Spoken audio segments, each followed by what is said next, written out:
Hey, Alain, as-tu le temps d'aller au guichet pour moi? Oui, madame. Oh, merci, Tiens, ta carte puis ton relevé, tout est là. Ben là, je t'avais demandé 20 $, Alain. Quoi?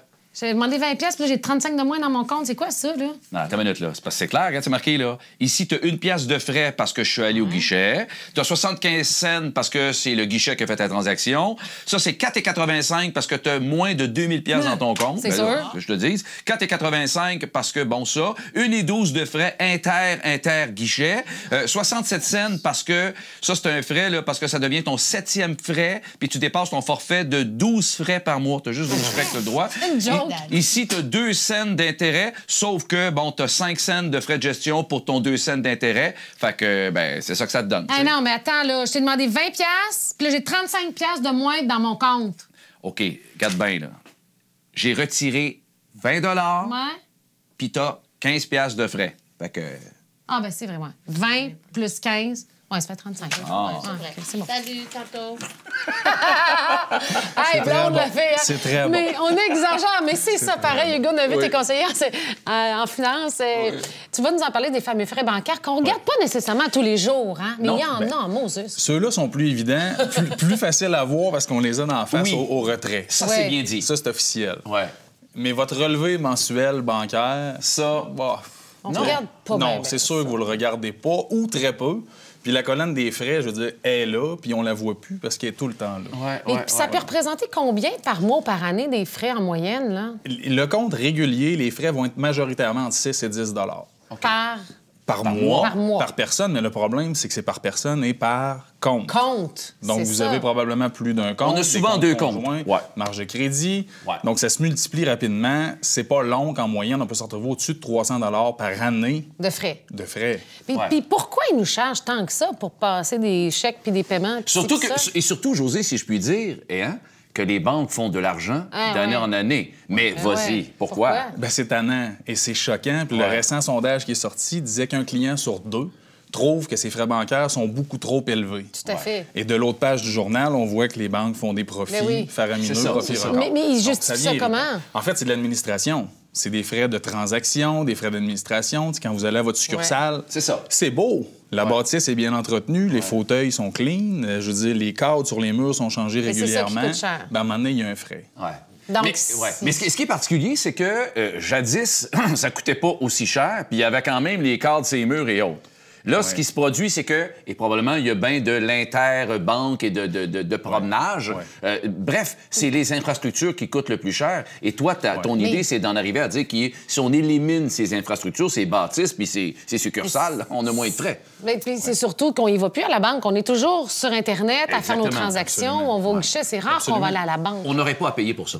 En fait, on n'a pas à payer, oui et non. C'est normal de payer des frais, c'est normal d'avoir des frais. Ceci dit, il y a certaines banques qui ont des infrastructures qui sont moins coûteuses, qui ont un autre modèle d'affaires, un autre réseau de distribution, qui jouissent d'une autre forme de publicité, qui offrent des comptes qui sont sans frais mensuels, dans lesquels on peut faire des transactions par carte de débit ou des transactions en ligne. Oui, ça existe. Bon, ça s'appelle les banques virtuelles. Forcément, oui, il y a des banques virtuelles qui font OK. ça, absolument. OK. OK. Donc, quand tu dis que ça existe, ce genre de banque-là, on pense à quelle compagnie, là? Banque Manuvie, ING Direct, qui ouais. était OK. très présent à la télé. Il Ouais. faut faire attention au volet que l'on dit virtuel. Ouais. Virtuel, ça fait peur. Ben, c'est ça que j'allais et ça dire. frappe l'imaginaire des Ouais. gens et ça les rend craintifs. Mais ce qu'il faut comprendre, c'est que c'est des banques qui n'ont pas pignon sur rue.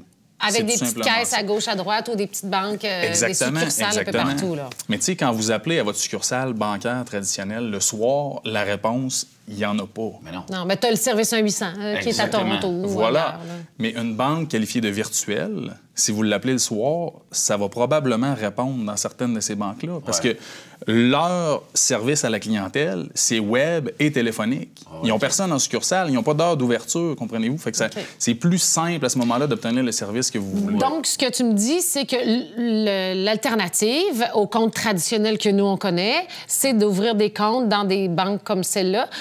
Donc, à ce moment-là, c'est un compte courant que Il y a des comptes courants, absolument. Compte courant, vous pouvez faire vos transactions par carte de débit. Vous pouvez aller dans des guichets automatiques retirer votre argent.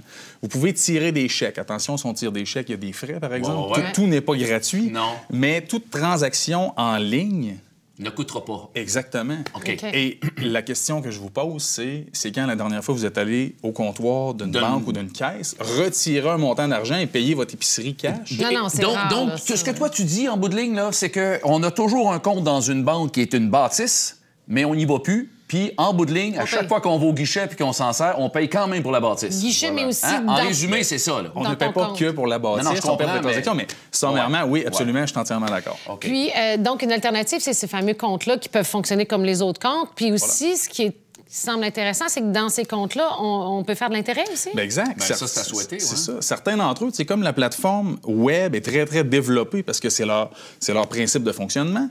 On peut tout payer nos comptes, on peut tout faire, on n'a pas de frais mensuels selon les transactions qu'on fait, mais en plus, ils nous donnent un certain pourcentage de rendement. Puis sur le montant qu'on a dans notre... Exactement. Moi, j'en bas de 2000, comme tu as dit dans le sketch, fait que ça ne me donnera pas grand-chose. Ça, c'est partout maintenant. À cause des frais, si on est en bas de 2000 $ dans à peu près toutes les institutions financières, on n'a pas d'intérêt. Là. C'est 2000, c'est 5000, c'est 6000, ça dépend des Ce que tu nous dis, c'est que les banques dont tu fais mention ici, qui n'ont pas pignon sur rue, vont nous donner un intérêt, enfin, si on est en bas de 2000 $. Absolument. Si vous avez 40 $ dans votre compte, on va être au prorata. Ils vont vous donner un pourcentage de rendement. Puis ça, c'est intéressant pour ceux qui ont des PME, puis il faut qu'il y ait un petit fonds de roulement dans leur compte, souvent qu'il n'y a pas d'intérêt. Donc là, tu vas faire l'intérêt. On convertit souvent les comptes entreprises des clients, par exemple les contracteurs, les OSBL ou des clients plus fortunés ou moins fortunés, peu importe. On convertit leur compte en disant non seulement ça ne te coûte plus, dans le cas des entreprises, 45 $ de frais par mois, ça t'en coûte 0, mais en plus, on va te donner 1,5 % de rendement sur l'argent qui y dort. Puis ça va pour les individus aussi. Là. Absolument.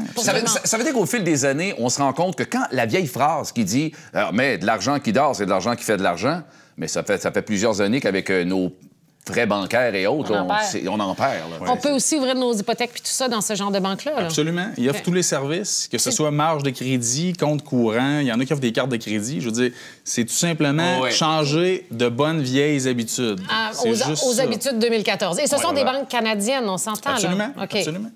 Qui ont pignon sur rue au Canada. C'est bien noté. Ben, merci beaucoup d'être venu nous renseigner à ce sujet-là. Merci bien. Au retour, une des résolutions de plusieurs personnes de se mettre en forme, c'est présent encore. On est quand même juste au début janvier. Et si on a moins de frais, on aura peut-être assez d'argent pour s'acheter des appareils. Et lesquels? C'est ça, c'est Gabriel Hardy qui va nous expliquer.